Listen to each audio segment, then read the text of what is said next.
Hello, viewers. Welcome back to another edition of Kingdom Conversations.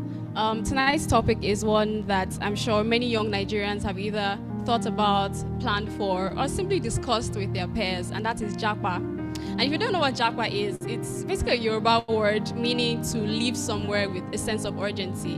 And it's used to describe the emigration of Nigerians, both young and old, to foreign countries in the hopes for access to better opportunities and resources. So our topic is Japa, Faith Fair, and the future. And we're not just talking about relocation, we're talking about the pressure, the gains, the mindsets, and the future attached to Japa.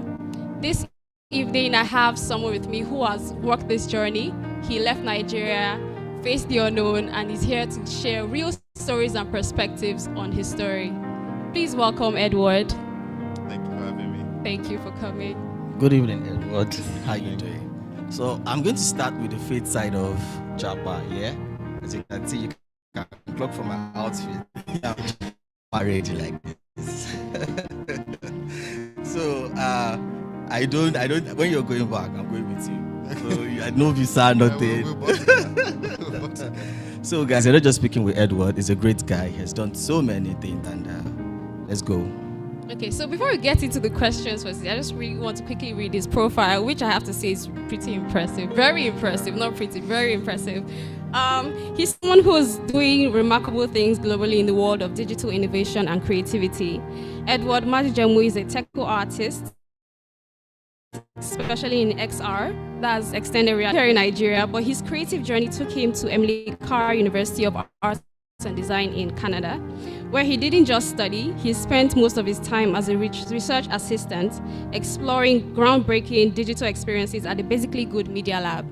Now, if you watch Spider-Man Across the Spider-Verse, he brought his talents to this project. He also worked on Mescaform Hill, The Missing Five, in partnership with Meta. Tonight, he's here not just as a creator and a tech innovator, but as someone who's navigated the real Japa journey and has come out with insights that go way beyond just catching flights. So please make some noise for Edward Madojemu. Woo! Thank you. That was a mouthful. Okay. Wow. All right. So a quick one here. Let's start with the personal story. Can you walk us through your Japa journey? What sparked the move?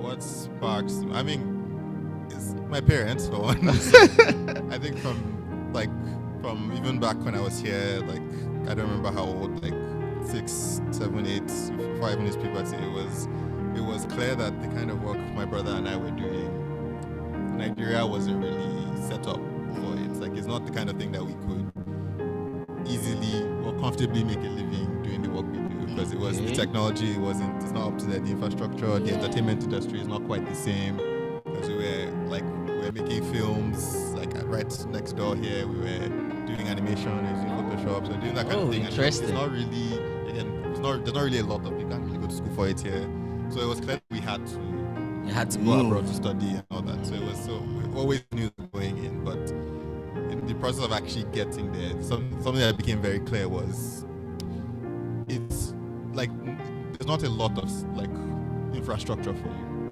Like they're not really.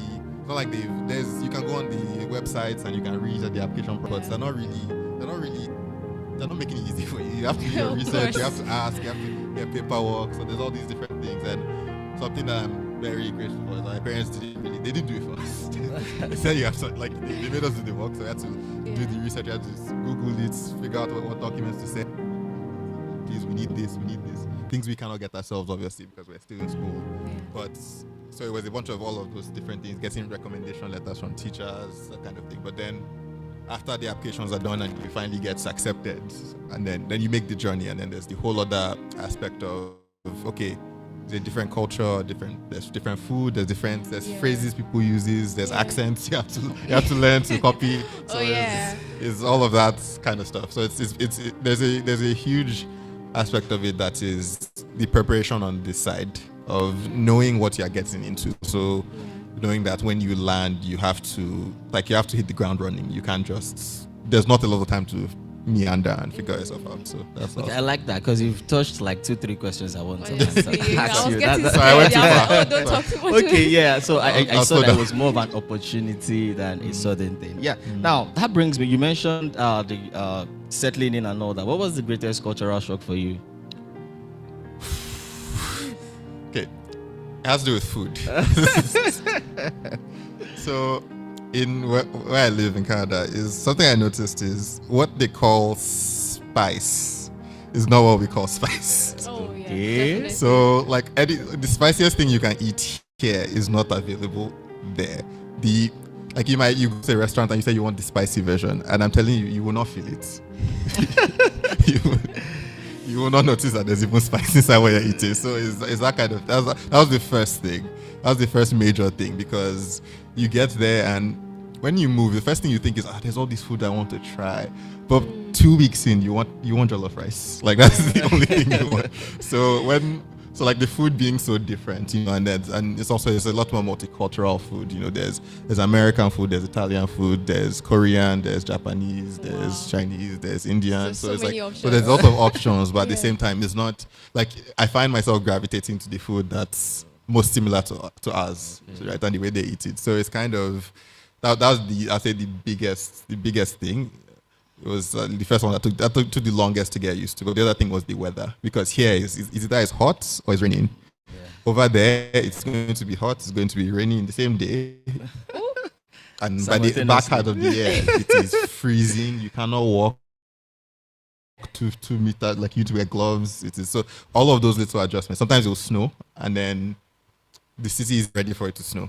So they'll cancel school for the day because it's not safe for people to go around because they went. So it's getting used to all that. You have to have different clothes for all sorts of different scenarios, and it's on a daily basis. You're trying to figure out what you're supposed to be wearing because you don't know what the weather is going to be like. So those are the two kind of biggest things that took a very long time to adjust to, because like closer to the end of the year, by 4 p.m. is night. 4 p.m. So it's already dark. It's already dark outside. So like. You are trying to, like, if you are used to that, but you still have 2 classes for the rest of the day. So it's a whole. Those are sort of the biggest things. That's interesting. So you like Nigerian jollof rice? Of course. I haven't really had it, but jollof rice. All right. On the topic of weather, I can't just imagine wearing maybe a bomber jacket in the morning because like it's really cold, and then the afternoon the sun is like many degrees. Oh my god, that because I used to have a friend. He said something about jacket rated plus 55, plus 55. Is it that crazy? Is I mean same as us. So it's like you'll go to sometimes it's -0 to like -15 and that's the warm up. So it's freezing. Again, you leave your water outside, it gets colder, so you can't. It's a lot of like adjustment, especially. Like the back half of the year, from like September all the way to March is when it's colder. So that's when you have to do a lot of that adjustment. But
how are you going to pay how are you going to pay for everything, right?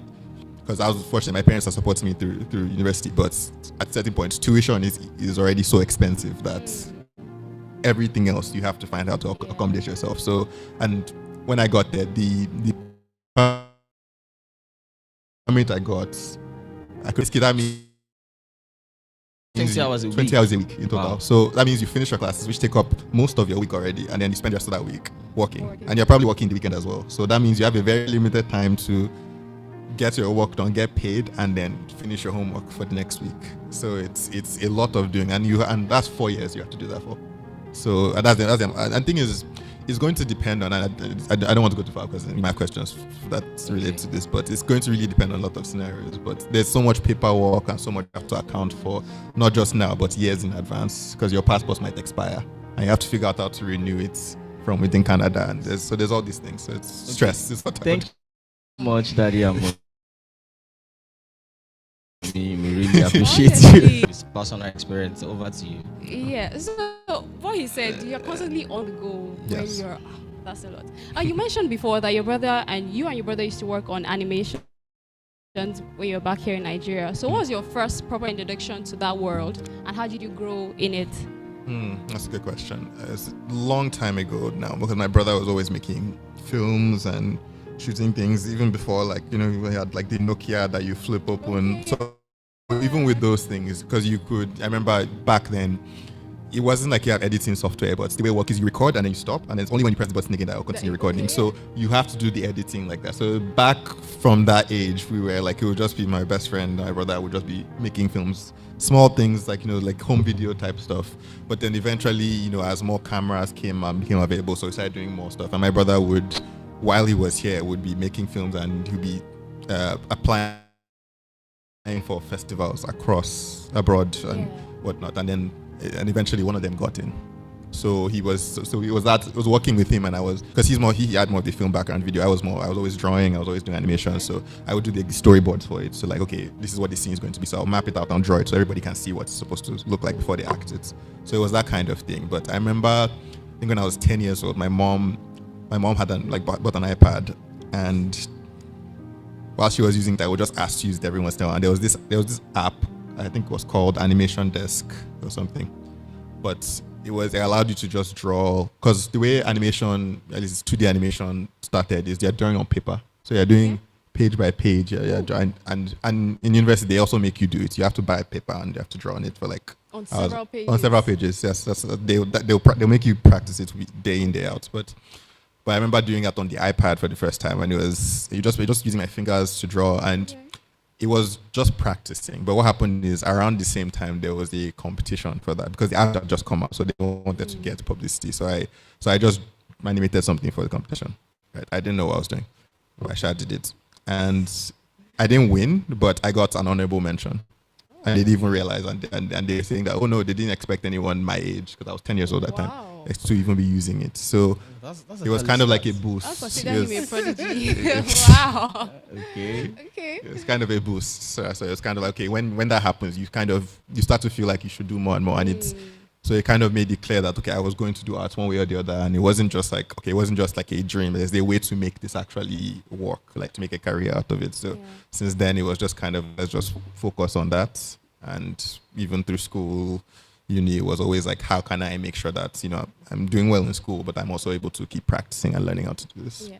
So you mentioned that your brother was into filmmaking from very, very early. Were you ever a special guest in one of his films? Or like an lead actor or something? Like, what was that like for you? I mean, I wasn't special. There's some of the films where like I would be in the background, or, you know, just helping moving things along. Because I'm mostly on the behind the camera, just helping with the other things, holding the lights, the behind the scenes stuff. But every once in a while, I have to be in the background of a shot or something. Or maybe there's a film we did where the character had to wear like something, like a thing on his head. So what happened is, when the main actor wasn't available, because, you know, you're wearing the hat, they can't really tell who's on that. So I would fill in for those roles, and so we would always work together in different ways. So it was, but yes, definitely.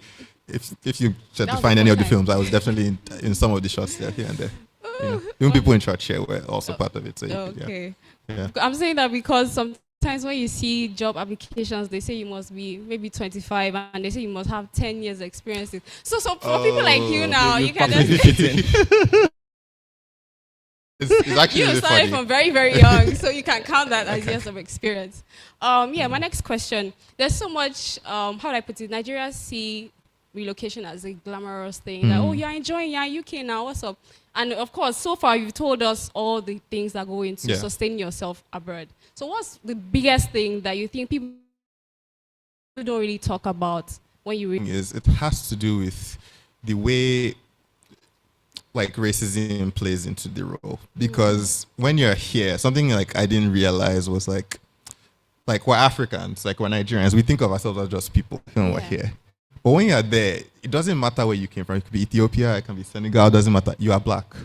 So it's very different. It's a very different experience. Because we normally, even when you're applying for something, they'll put in the same bank as black and African, but it's two different experiences. The difference is for them, for all the black people in Europe and America, their entire identity is built around how white people treat them, because there's slavery, there's civil rights movements, there's all these things that they're dealing with. And you don't really think about that here because Nigeria is imperfect, but at the very least, nobody is discriminating us just because of how we look, right? But when you get there, people will look at you, the people will treat you just, and things depending on where you are. The US is, I'll say, much, much worse, but in Canada, it's more subtle. Like it's things about like no one's going to just reject you outright. They'll just say, "Oh, you're not qualified," or they won't recommend you for things. And to the point that I remember, like I had to form accents. That's the thing I learned very quickly because when I first got there, they put me in. So the normal classes you do about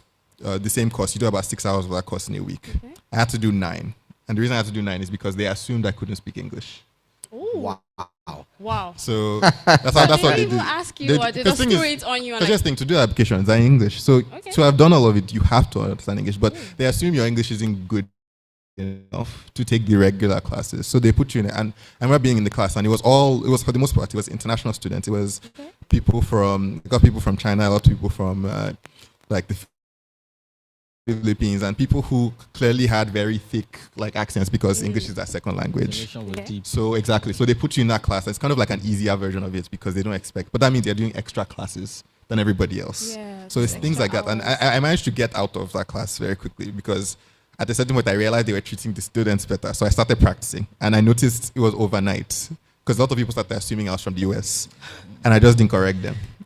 Okay. And then because of that, I kept getting more recommendations, so there's a lot of these little things that people will assign to you without, whether or not, it doesn't matter if you combed your hair or if you're wearing nice, they look at you and they've already decided. And some of them, I think it's not like they're all malicious or anything. It's not like that. A lot of people are very kind, very nice, but they don't even know that doing it a good chunk of the time. And you get, and because of that, you have to find a way to navigate. Especially like in the city I live in, there aren't a lot of black people. They're not. Everybody's scared of you. Everybody just assumes you're a threat, and sometimes you'll be followed around stores and things like that. So you have to kind of learn to understand how they are seeing you and account for that in everything you do. So that's probably one of the biggest things I think people aren't, because you might be aware of it, but you're not ready for how much it will actually change your daily life. It really does. And the worst part is most people there can't relate.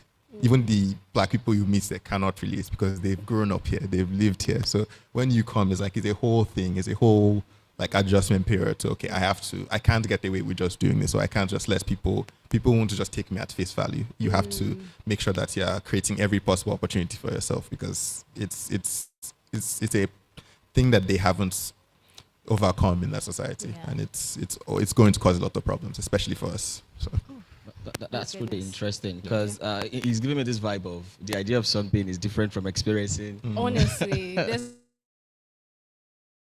no how you can explain it to someone who has never experienced that they can understand.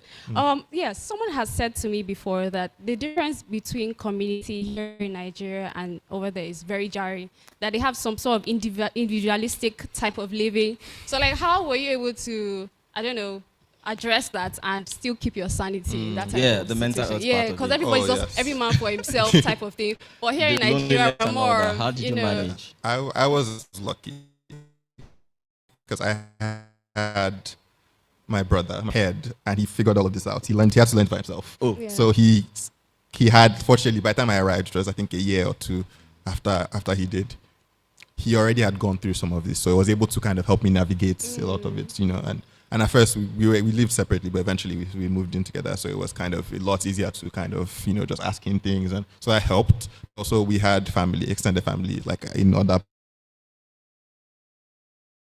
parts of Canada, so we could at least, maybe during Christmas or summer, I could go visit and stay with them. So that helped. But when outside of those circles, I found a lot of it was, frankly, a lot of it is just really getting to know people, because I think for me it was when I first landed, either most people are international students, or I remember my first year I was pretty much the only black, but there were 2 black people in the entire year. One of them left early, so I was the only person. How many people were there altogether in whole school? I don't remember, but easily like over 1,000 people. And they're just they went a lot it's so in easy that to school. know you. They're like, oh, do you know that black girl? Exactly. Oh. So as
Talk about something. Yeah, give me a minute.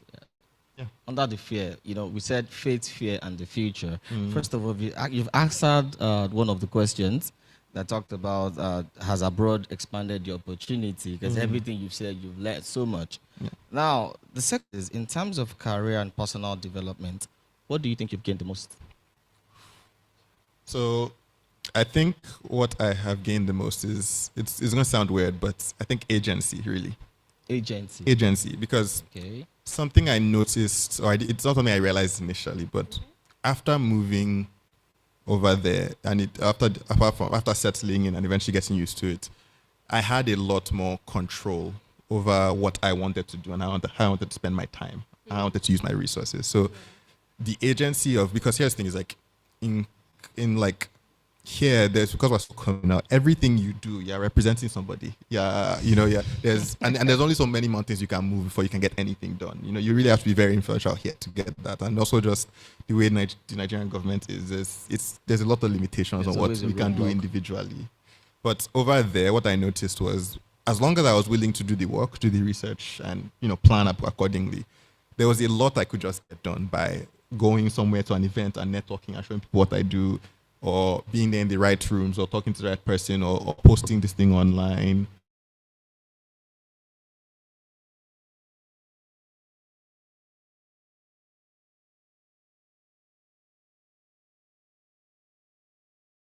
The most expensive laptop or system. If there's a school there that I have access to for the next 4 years, so I can use those resources to make things. I can use it to get connections, and I can show, I can share,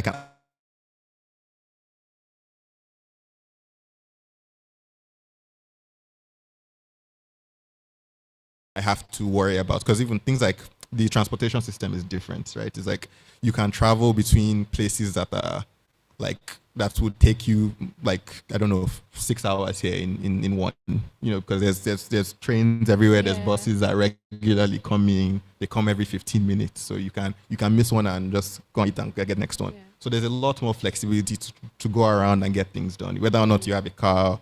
So and even then, it's like the access to all of these resources, and a lot of things are just streamlined. You're not worrying about your NEPA, you're worrying about rent now. So it's very different. So it's like it's different. There's more time. There's more. So you can stream a YouTube video that's 3 hours long, and you're not going to wait for it to load. All those kind of things. So when that happens, you get a lot more.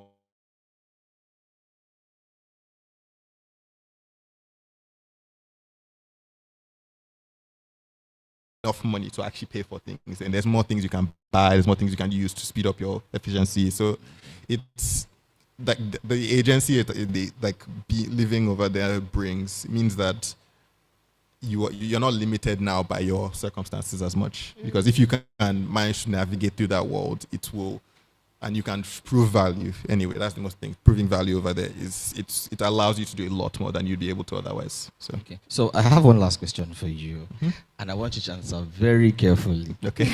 Because I promised that we're going together, but we're returning together. So the question goes thus: it said, if you had stayed back in Nigeria, what would you think your life would look like right now? Because that summarizes the whole feel of the thing. So that's when I'm going to make my decision if I'm going or okay. I mean, obviously it's going to be fundamentally different. It's like I wouldn't. The good thing is I wouldn't know what I was missing. I wouldn't know what I was missing. So that's the first thing. So maybe I wouldn't be bad. But the key thing is, I feel like with at least the work I do and the work I did, I was fortunate that, again, my parents embraced the kind of career I do early on. So like the competitions I got to do, there are all sorts of programs I got to be part of because of it. So there was already growing animation in the industry and stuff like that. So I could have seen myself going towards there and doing that kind of work. That's where I think I would see myself. So it's not like, end of the world, but I definitely don't think I would be in the same. You would have this much access and this much, like the people I've been able to meet, the projects I've been able to be part of. Like I wouldn't have worked on Spider-Verse or anything like that. So it's not. You're going to show some of your. I can show you. Maybe we should just do that before. Maybe let's just have that. Yeah. Can we, Mr. Ola? Mr. Ola. So in terms of career, networking, personal development, what would you say has been your biggest win or gain so far in this journey? Biggest win. Something you're most proud of? Most proud. Okay, that's hard. Okay, I'll say the thing that I would say is most meaningful to me anyway was there's a project, one of my first projects that I did, it's somewhere, this was one. So this was the first festival I did. Because in the past, I'd worked on my brother's films and they'd gone to festivals and they did well, but I never directed one myself or created one myself. So this was the first one I did. And it was my first VR project. It was my first pretty much short film, the major short film. And I managed to work with like a wonderful team of students and the same lab that took me to produce this. And okay, the same lab. So it came out of that. And this project, I think, is where my I think my career actually kickstarted, because before that, this was in my third year of university where I got into this festival. But before that, I was making minimum wage, and if you do the math there on minimum wage in Canada, it's not livable, especially if you're making you can only work 20 hours a week. It's not livable. 20 hours a week, so it's not really livable. And even then, it's not the kind of work that you can show too much and somebody will be impressed by. It's just it's kind of a lot of menial tasks. So after I did this project, I was really fortunate, because after doing this, is being able to say I hadn't even graduated yet. I was entering my third year, so having a festival, that's me on a panel here with people who have a lot more experience than I do. Yeah. So it was after doing all of this, it was amazing, because this is really nice. In just this, after this project, I didn't have to apply for another job after that. So it was really nice, because people would, instead of me running after people would actually come to me. So this project, I think, it was the first thing that really changed everything for me. After this came out, not only did I too afraid to show, because now I've done something, I've delivered it, and imagine it wasn't straightforward. Like this is all of the really cool things that we've worked on, but I'll scroll down so you can see the not so pretty side of it. What's happening? No, that's fine. Okay, there we go. But these are these are photos of just things I can remember. So this is the team that worked on the project, and this is all of us. Basically, after hours, after school, after classes, sitting down and finding spare time to do all of this. Nobody's paying us. This is me demonstrating it at the same event. This is me falling asleep in a classroom somewhere. This is where I was living at the time. This is my brother Adam and us at a booth in one of the Microsoft. There was an event that we're showcasing one of the films we did here. So this was us standing here for 4 hours at a time, setting up. So a lot of it is this is the lab that I worked at. I was here most days from about 11 a.m. to 11 p.m. just working. This was a kid of our job. I wasn't going out much. And there's other things like organizational stuff, like having to build all these spreadsheets and manage people, having to, this is just a small screenshot of the levels of work and development. So so a lot of it is there's a ton of work that goes behind it. And a lot of the fun flashy part is when you get to talk on the stage and when you get to, but before that, there's nights of resting. You're eating pizza for dinner, and you order that pizza. You don't know if you have money for breakfast next morning. So it's and also the thing is, if you're working with other people, that's where it gets tricky. Because, for example, working with people here, you can just call your friend. You know them since childhood. You can just do whatever. I don't know these people. I've just met them, right? So it's like you have to be able to call these people. And at a certain point, there were somewhere around 8 to 10 people that were working on this project, 10 students, to volunteer that time and weekends and all to work on this thing. You have to know that it's going to return something. So I'm sitting there with all of this stress of I don't know if this project is going to go well, but I'm just going to do my best. So it's and even taking care of them when they get sick, or because they're working on your thing, so they get sick or they get. So it's trying to figure out how to manage all of that. It's a whole learning curve and it's a whole journey. But fortunately, this project did work out, and because of that, to do the rest of the things I are seeing up here as a direct result. How did you motivate result. them? It was mostly because the way I tend to work when it comes to if I'm doing a project, my belief of if I'm not if I'm not paying you to do a project, that's the first thing, is I'm giving you some level of ownership of it. Okay. So it's I'm not just going to say do all this work for my idea. Yeah. So I'm going to give you not only ownership but credits. That's the main thing. Credit was the main thing, but also you get to decide how some of it comes together. Okay. So I didn't just make the project and say I've written it all out. All of you just make it now. It was I said, okay, let's work together to make it. I'll cover this part, the majority of it, but there's a whole lot of this that you guys are.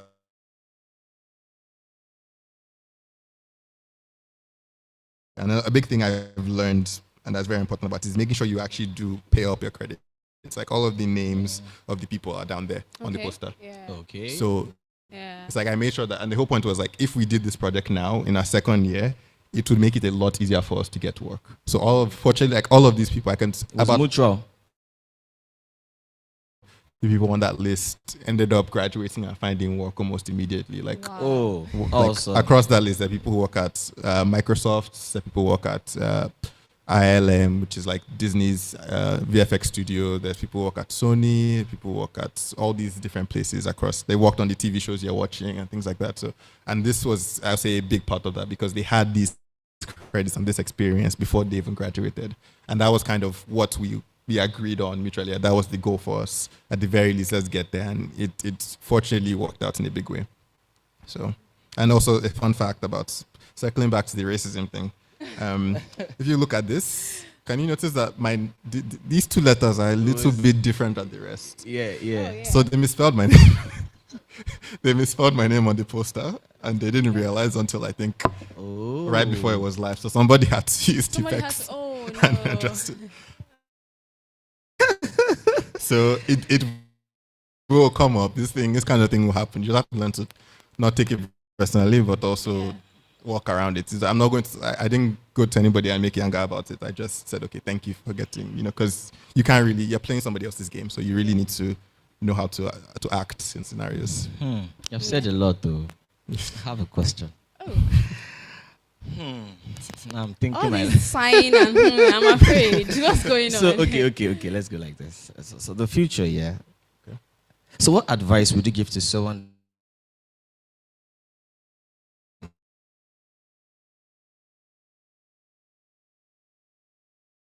Very, very bad news for you. So right now, I can tell you that Canada is not very, very excited to welcome any more immigrants. They're closing the walls to the point that that's sad. For me to even get in, it was the number of things because my brother was a few years ahead of me, so he got in and he settled there. But the thing is, in the time it took for me to finish school and for him to get his thing, the rules changed. So the pathway he used didn't work for me. So I had to find a new way to do it. Right? Wow. I had to find other pathways. I had to make deals with companies. I had to get them to sponsor me. So there's all these different things. Oh, sponsorship. So you have to get sponsorship to get you have to get some sort of I had to be. There's different programs. It's going to depend on where you are.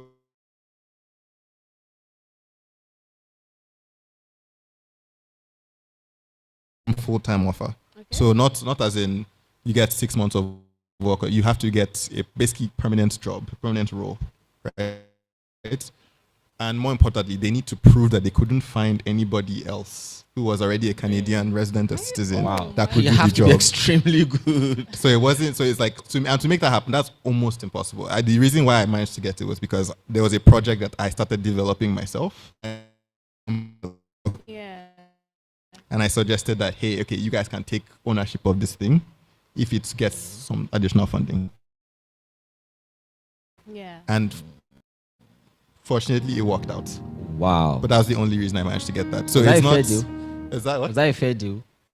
Is that, I'll say yes. I'll say yes. Let's just say yes for now. But ask me in 10 years. I'll say. But like that kind of thing is that's where it is right now. That's where they during COVID they brought in a lot of immigrants to kind of balance out the economy. So now that they've closed the walls, I have friends who went to school with me, studied there 8 years, worked there 3 more years, went back home because they either couldn't apply because they didn't have enough qualifications to apply, or they even applied, had all the qualifications and still didn't get it. So that is where it is right now. So it is not the hope. I wouldn't say that it's not going to fix all your problems. However, it doesn't end there because the big thing that happens, I find, is a lot of people are stuck on this idea that to start making a career for themselves or a name for themselves, they need to get this thing or that thing. It's not really that. It's a lot of the things that, like my brother and I have been able to pull off.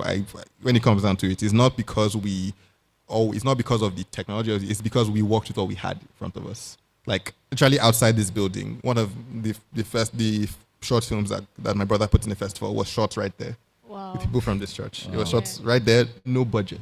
So we don't have an excuse. As far as I'm concerned, no, because it's the same, like because the technology has like kind of low, even things like AI, they've made it a lot easier. The barrier to entry is a lot lower now.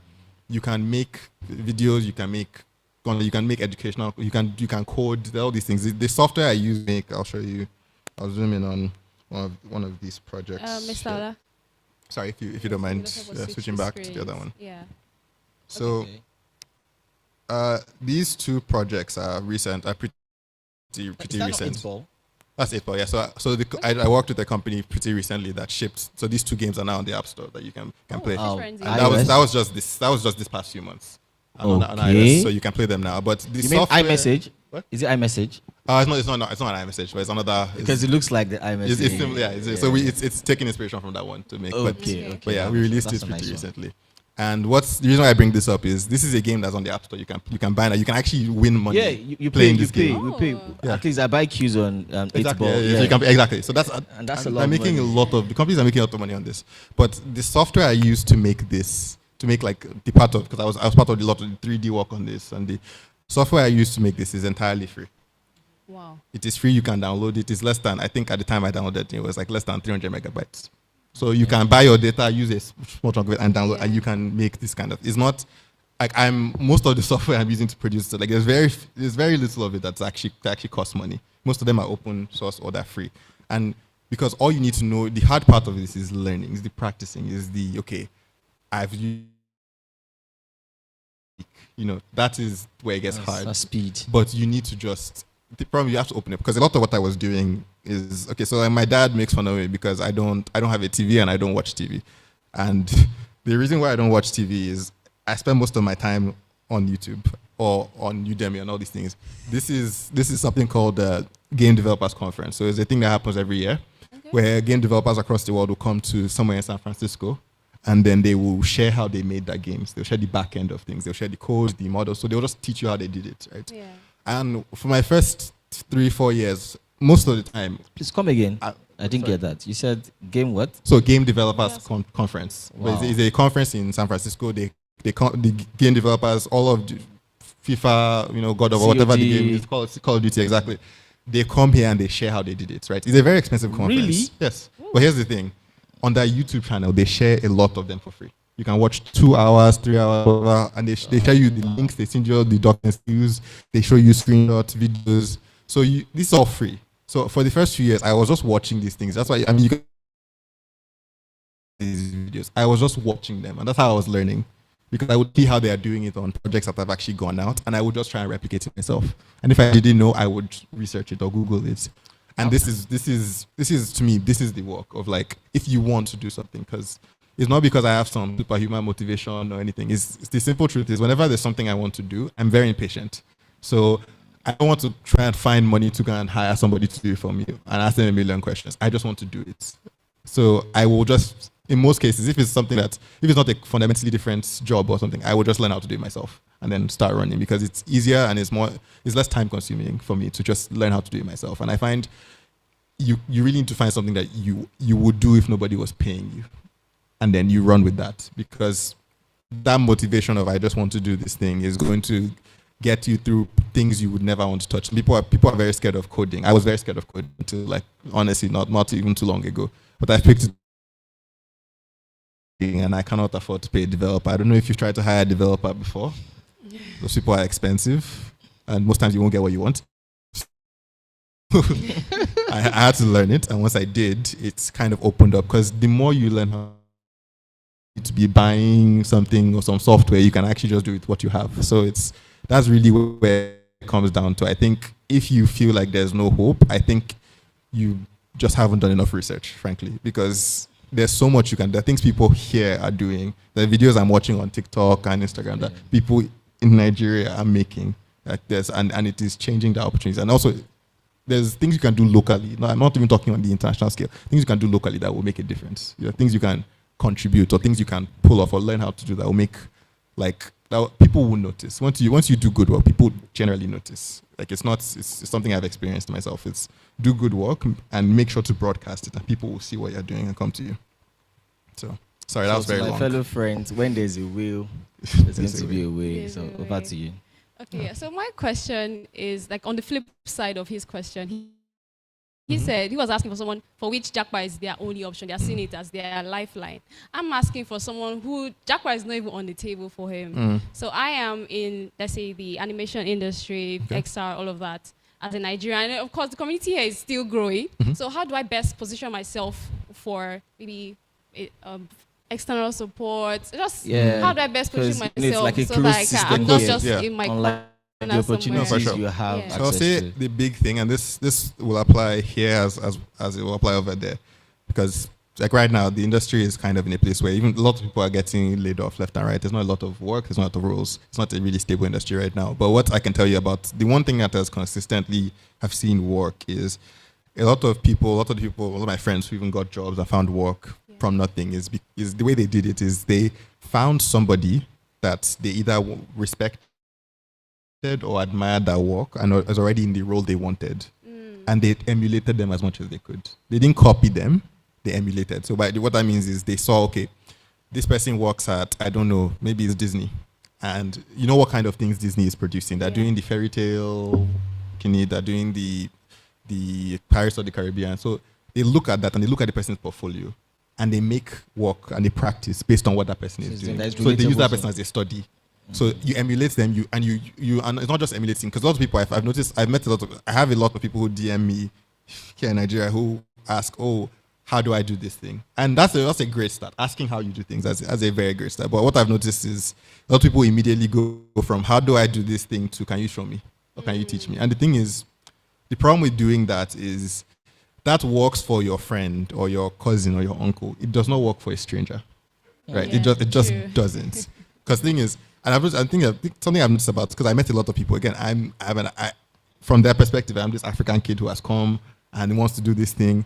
They don't know me. They have no reason to want to help me. But what I've noticed is when they see that you're going to do it, regardless of whether or not I'm helping you, most people are inclined to help you. Because what that means is because they're not doing it because they just want to. A lot of people love what they do.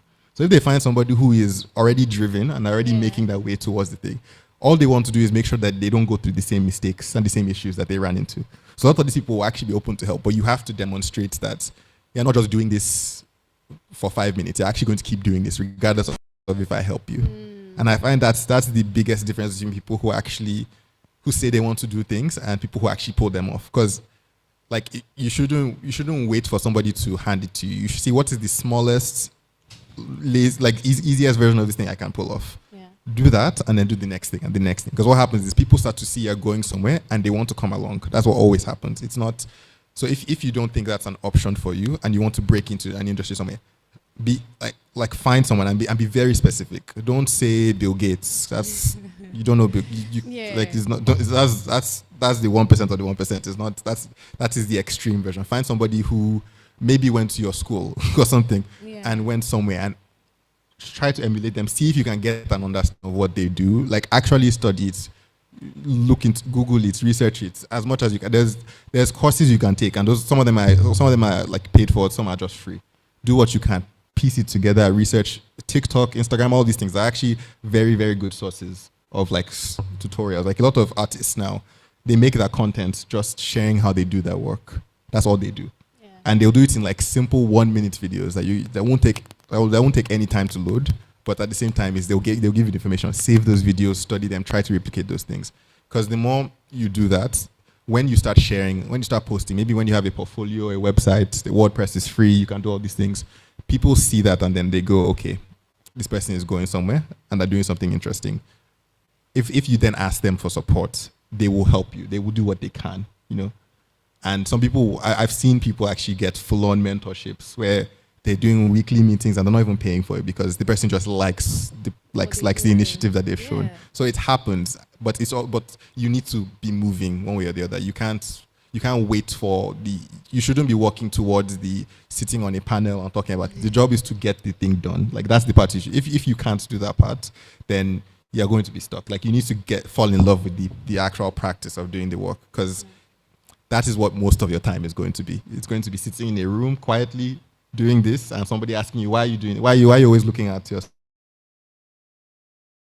It's like,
just like Nigeria, our labor market, our workforce is being exploited and all of that. So what's the future?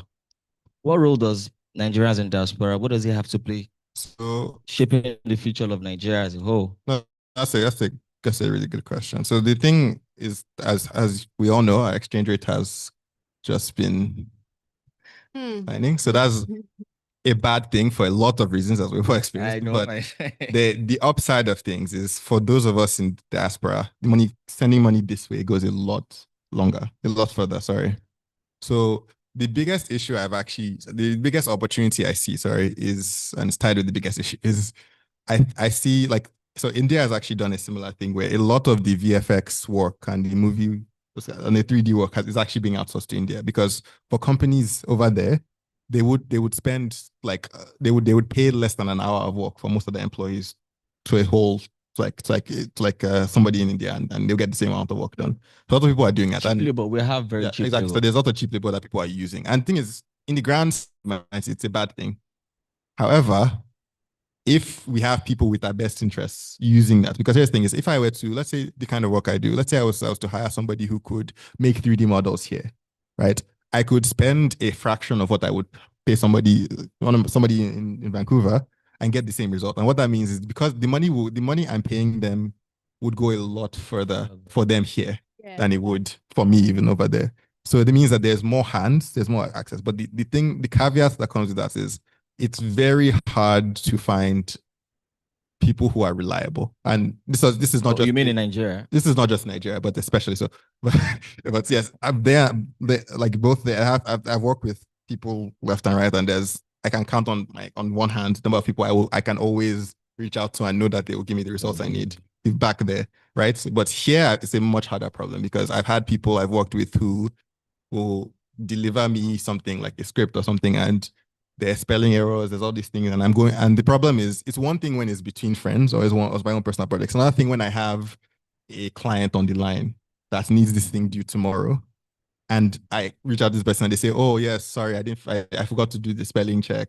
And then I say, "Okay, I need a revision," and they say, "Okay, I'm going to ask for more money." And like, it's when you have that kind of attitude of like, you're trying, because things like a lot of people are so focused on hustling now to get immediate cash, instead of thinking of the bills stuff. Exactly. Because here's the thing is, like, if you can you can gouge me now and try to get some money from me now, but the amount of money you're going to make in this short time, when because I'm not going to work with you after that, right? Exactly. The amount of money you're going to make from me now, as opposed to if I just kept hiring you for the rest of the year, it's way different. But I've noticed a lot of people I've tried to work with here don't think that far ahead, or don't really consider those ramifications. So, but if a network, or if just a talent pool of that are available, because there are people in Lagos you can hire. There are people on Fiverr who are just making a lot of money doing this kind of thing, and because they've created this sense of reliability for their clients and trust, exactly. So if we're able to position ourselves in that way, where we know we're a reliable source, we know that I say I'm going to get this thing done, I'm going to have it done by this amount. Because even think about the fact that time zones, Vancouver is 8 hours behind. So if I were to reach out to you at night time and say I need this thing, and knowing that because you guys have 8 hours bonus, you can get that thing done, and by the time I wake up, it's done. That is always going to be a much better option than anybody I could hire there. So it's, if we can position ourselves to be reliable, trustworthy, freelancers, I could see a lot of like opportunity, a lot Rolling of things back. really locally, because a lot of people are thinking about like, oh, I need to go over there. But once you go over there, it's the amount of like, you could work a full-time job. I know a lot of people who make just above, like, who barely make enough to pay rent. I know people who have 4 or 5 roommates just for like 2 bedrooms. It happens because the cost of living over there is insane. It is actually insane. So it's not like you go over there and everything becomes easier. There's actually things that if you can make if you can use the exchange rate to your advantage, you would be living more comfortably in Nigeria than people living over there. So it's a thing that's very possible, but it comes down to people individually actually doing the work of like, I need to be reliable, I'm going to meet my deadlines, and if I'm not going to meet that, I communicate ahead of time. I'm not going to be trying to cheat people or lie to them or steal from. It's such a big thing. I understand your point, but you know, the bills, the country, there are a lot. I was speaking to a friend of mine yesterday, and I told him that this country is wired in a way that it's going to be very difficult to get things done. Yes. time you need something, somebody hands you a book, read this book. You won't read the book because you want to pay bills, and you spend more time chasing the money rather than chasing the knowledge. Yeah. And I feel like that's one thing I can pick from everything you said. You had enough time to spend on your system. Fine, it was a lot of work consuming all those videos, all those content, but I don't know. I just feel like we can do better. But that trust thing is something. It's the biggest one, I'd say. Because you're totally right. Because it's when you're like, because it's when you're really looking for, when you're in the position. When you're settled, it's a lot easier. But even then, I find I've met people, and this is probably over there too, who aren't settled, but will still act like they're settled. I know people who maybe don't have work, or don't know if, even like applications or things like that, they need to stay in the country. They won't do them, but they will happily book a trip, save money for a trip to Australia or that. Like, so it's like, it's part of it is like there's different levels of circumstances. So that's always going to be a huge factor for sure. But like all these videos I'm talking about, it's not like I was sitting down and only watching them. I'm eating while I'm doing this. I'm working on another project while I'm watching these things. So it's like I'm optimizing the timer to the point where like I was something the days I was barely eating. And it's not, I'm not saying that you should be forcing yourself, but it wasn't because I had so much time. It was more so that I knew I didn't have time. You know, it's like I'm seeing the exchange rates go up as I'm over there, you know. Yeah. I'm thinking about like how much time do I have before, you know, even like my brother graduated in 3 years instead of 4, so he could speed things up. So it's things like that. He walked through summers. So it's like it's not about, at the end of the day, it's because either way, no matter which version you do, if you decide to try and like work and research and skill up, it's going to be hard. But if you want to try and hustle every day, it's also going to be hard. So it's like hard. Yeah, it's hard. It's just pick which one you are more comfortable, because you are going to be stressed one way or the other.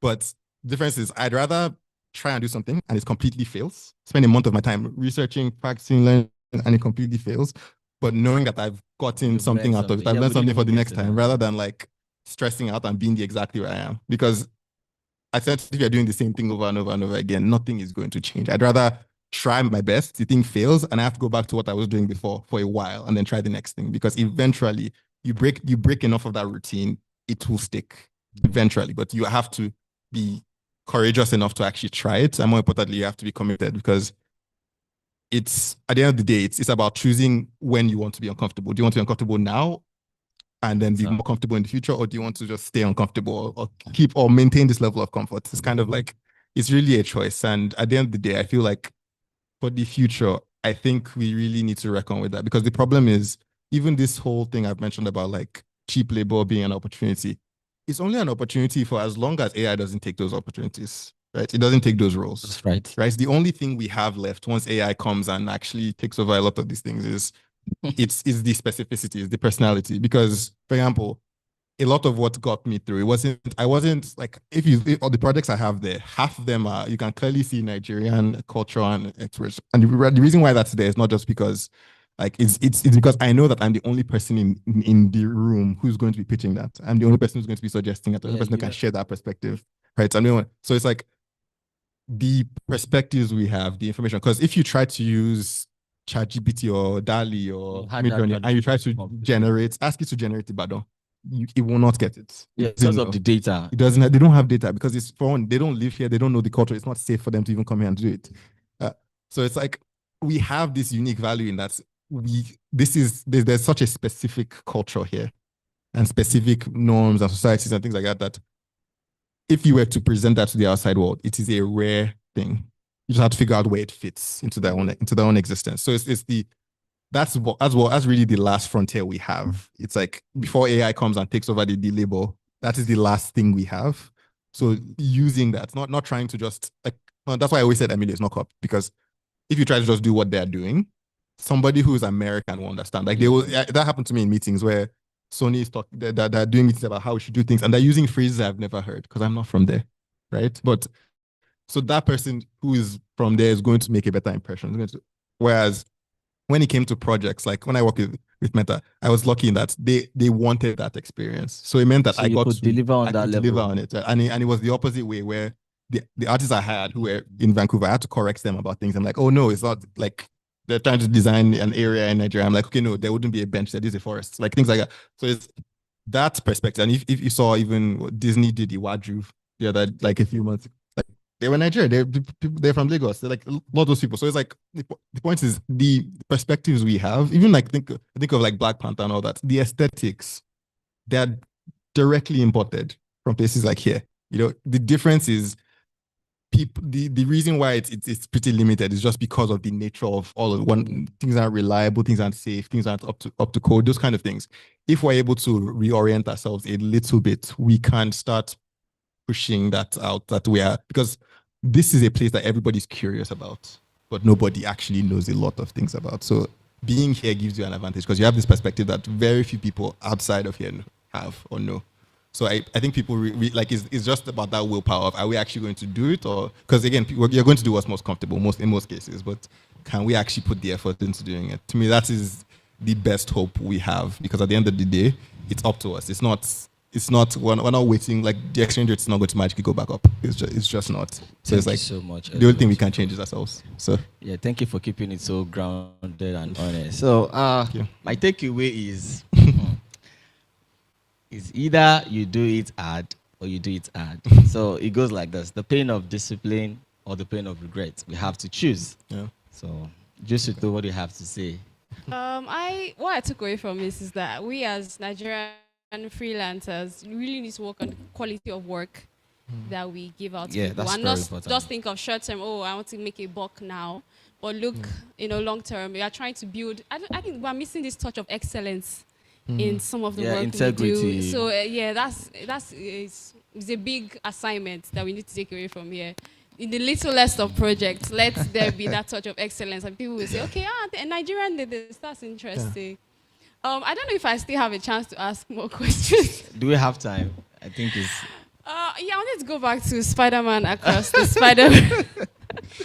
Because my brother raves about it all the time. Okay. And even though I haven't had to sit down and watch the entire series, I really want to ask, what was that like for you? The project timeline, It was fun. it's easily still the biggest project I've ever worked on. I'll say it was intense. It was the first job I had after I graduated. Okay. I was very lucky. I got scouted for it because fortunately I met I'd been around school for a few years. I did my grad film, and my grad film was playing with similar things from the movie. So I already had some experience with that. But what happened was a recruiter came by the school and I was trying to look at who they could hire for this role, because on the Spider-Verse, they were looking for people who had like arts, drawing and painting skills, but also knew the tech side of things. And there are not a lot of people, even till now, even in Canada, there are not a lot of people who have both, the overlap of both of those things. Yeah.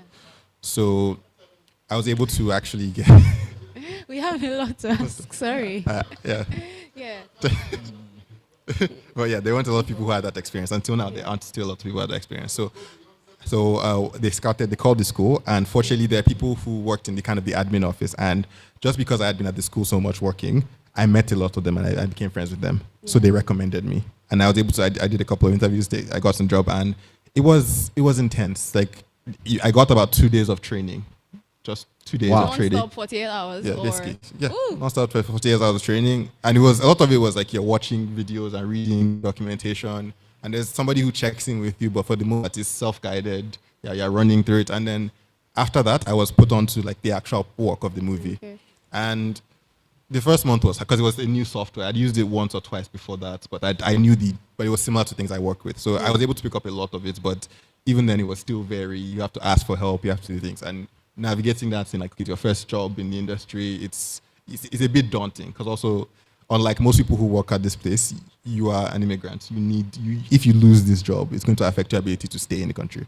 So there's all this pressure.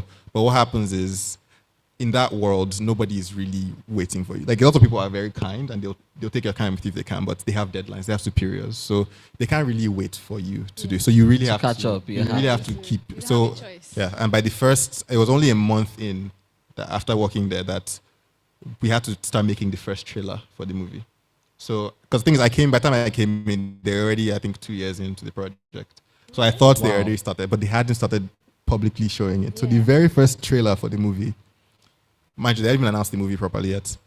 we had to after I was only in the job a month, and we had 6 weeks to put it together. So I went from 2 days of training to starting on something that was a month-long project to not even finishing that project to like the thing you're making now is going to be out in the world in 6 weeks. Ooh. So they after give you guys a deadline. they just threw me.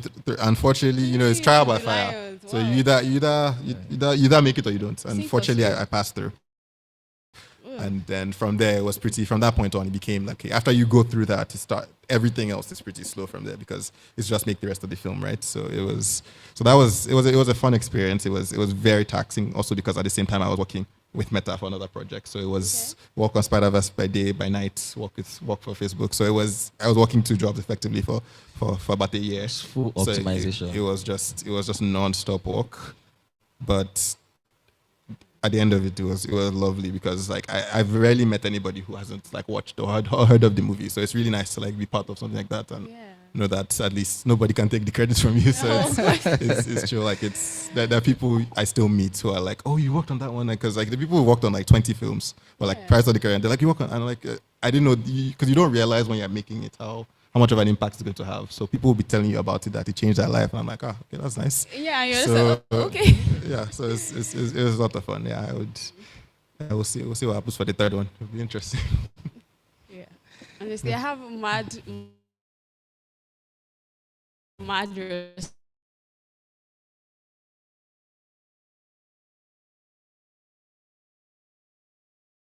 respect for you. I loved across. There was also something very unique about the whole movie. But let me not take too much. I have. It's just about